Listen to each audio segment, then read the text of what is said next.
Halo, kembali lagi dengan saya Rian. Sekarang kita masuk di pertemuan kelima.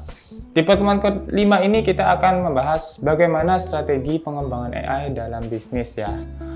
Oke, nah di pertemuan kelima ini secara spesifik kita akan membahas tentang bagaimana strategi untuk mendapatkan SDM AI yang efektif ya. Jadi sumber daya manusia untuk membangun AI itu seperti apa, kemudian menyelaraskan strategi AI dengan tujuan bisnis, hingga studi kasusnya.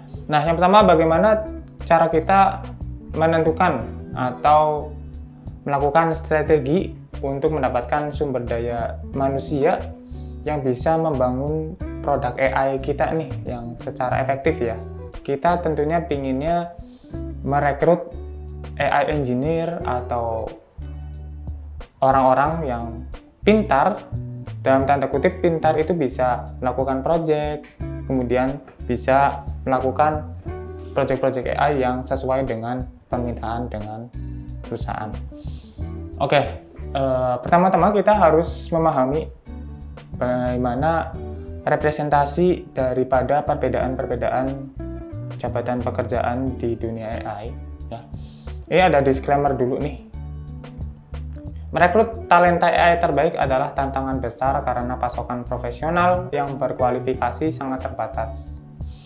Dengan kurang dari 10.000 individu di seluruh dunia yang mampu melakukan riset dan rekayasa AI tingkat lanjutnya. Oke, jadi melihat dari problem ini, kita bisa tahu bahwasanya talenta AI ini masih sedikit dan peluangnya itu masih besar ya. Makanya kalau teman-teman lihat, itu pasti banyak banget pelatihan-pelatihan yang berhubungan dengan AI atau data science ya, karena memang kebutuhan untuk job desk ini itu sangat tinggi ya gitu. Nah, sebagian besar dari mereka sudah bekerja dan universitas hanya menghasilkan sekitar 100 lulusan AI yang berkompeten setiap tahunnya. Jadi di universitas itu masih sedikit ya lulusan yang berhubungan dengan AI-nya. Kemudian perusahaan besar seringkali mengakuisisi startup AI dengan biaya tinggi untuk mendapatkan talenta, sementara perekrut utama seperti Amazon, Google, dan Microsoft secara kolektif menghabiskan lebih dari 650 juta dolar setiap tahun untuk menarik para ahli yang sulit ditemukan. Ya. Ini berhubungan dengan masalah gaji juga, soalnya teknologi AI ini termasuk teknologi yang sulit dipelajari ya, sulit dikuasai. Maksudnya sulit itu beberapa orang itu nggak kuat gitu. Kadang-kadang di tengah jalan itu menyerah gitu untuk belajar AI atau teknologi-teknologi yang berhubungan dengan implementasi data begitu ya. Bagi perusahaan dengan anggaran lebih kecil, penting untuk mengadopsi strategi inovatif agar dapat menonjol di pasar kerja AI yang kompetitif. Oke, itu disclaimer-nya. Nah, di pasar itu sebenarnya banyak banget pekerjaan-pekerjaan yang berhubungan dengan AI atau implementasi teknologi AI, atau bagaimana cara kita bisa mengimplementasikan data yang kita punya untuk sebagai keputusan bisnis perusahaan ya. Nah, di sini kita rangkum ada yang pertama Data Science Team Manager.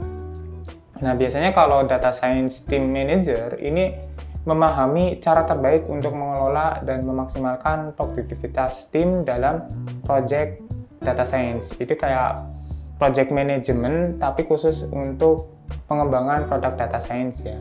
Nah, ini kebutuhannya harus memiliki pengetahuan teknis untuk mendukung anggota tim ya.